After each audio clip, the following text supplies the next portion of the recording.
João 5:39.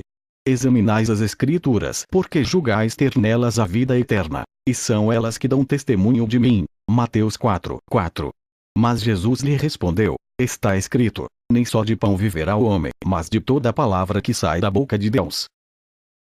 Deus avisou o tempo do dilúvio. Gênesis 6:1-22 avisou o tempo do aparecimento do Messias. Daniel 9:24-27 quem estava atento às profecias foi salvo. Lucas 2:25-38. Apocalipse 13:1-5 e 17:7-11 tem um duplo sentido.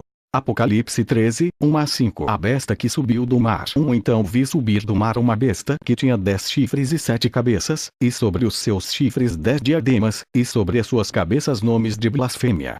2 E a besta que vi era semelhante ao leopardo, e os seus pés como os de urso, e a sua boca como a de leão. E o dragão deu-lhe o seu poder, e o seu trono e grande autoridade. 3 Também vi uma de suas cabeças como se fora ferida de morte, mas a sua ferida mortal foi curada. Toda a terra se maravilhou, seguindo a besta. 4 E adoraram o dragão, porque deu à besta a sua autoridade. E adoraram a besta, dizendo: quem é semelhante à besta? Quem poderá batalhar contra ela? 5 Foi-lhe dada uma boca que proferia arrogâncias e blasfêmias, e deu-se-lhe autoridade para atuar por 42 meses. Apocalipse 17:7-11 7 Ao que o anjo me disse: por que te admiraste? Eu te direi o mistério da mulher, e da besta que a leva, a qual tem 7 cabeças e 10 chifres.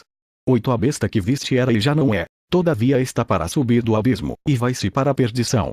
E os que habitam sobre a terra, e cujos nomes não estão escritos no livro da vida desde a fundação do mundo, se admirarão, quando virem a besta que era e já não é, e que tornará a vir.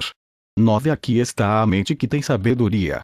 As 7 cabeças são 7 montes, sobre os quais a mulher está assentada. 10 São também 7 reis. 5 Já caíram. Um existe, e o outro ainda não é vindo, e quando vier, deve permanecer pouco tempo. 11 A besta que era e já não é, é também o 8º rei, e é dos 7, e vai-se para a perdição. Linhagem dos últimos papas da história desse mundo. Relação dos reis, papas, desde o início da cura da chaga mortal, 1929, até o fim, Pio XI, de 1922 a 1939, Pio XII, de 1939 a 1958, João 23, de 1958 a 1963, Paulo VI, de 1963 a 1978, João Paulo I, 1978, João Paulo II, de 1978 a 2005, Bento XVI, de 2005 a 2013, Francisco, 8º rei, março de 2013 a setembro de 2016. Vejam só. Francisco fala com sua própria boca, e fala que durará pouco tempo. Ao dizer que só vai ter mais 2 ou 3 anos de vida. As declarações foram feitas na viagem de regresso da Coreia do Sul. Francisco está preocupado com a sua própria saúde e acredita que não vai estar muito mais tempo à frente do Vaticano. Em conversa com os jornalistas que o acompanhavam no avião de regresso à Itália, o Papa falou pela primeira vez do tema morte, dizendo que terá apenas mais 2 ou 3 anos à frente da Igreja Católica.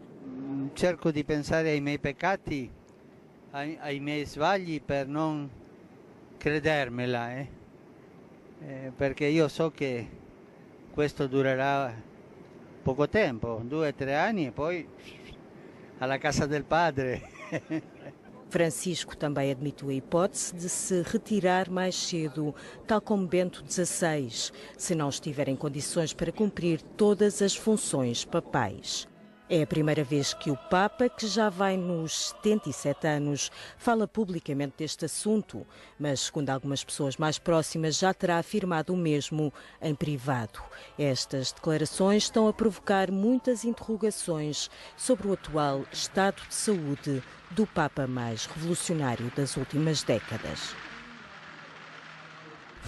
Francisco, desde que ele entrou no papado, iniciou os 42 meses do Apocalipse, 3 anos e meio. Mateus 24, 14, e este evangelho do reino será pregado no mundo inteiro, em testemunho a todas as nações, e então virá o fim. Segundo Tessalonicenses 2, 3 e 4. 3 Ninguém de modo algum vos engane. Porque isto não sucederá sem que venha primeiro a apostásia e seja revelado o homem do pecado, o filho da perdição. 4 Aquele que se opõe e se levanta contra tudo o que se chama Deus ou é objeto de adoração, de sorte que se assenta no santuário de Deus, apresentando-se como Deus. Vejam aqui também a profecia de São Malaquias.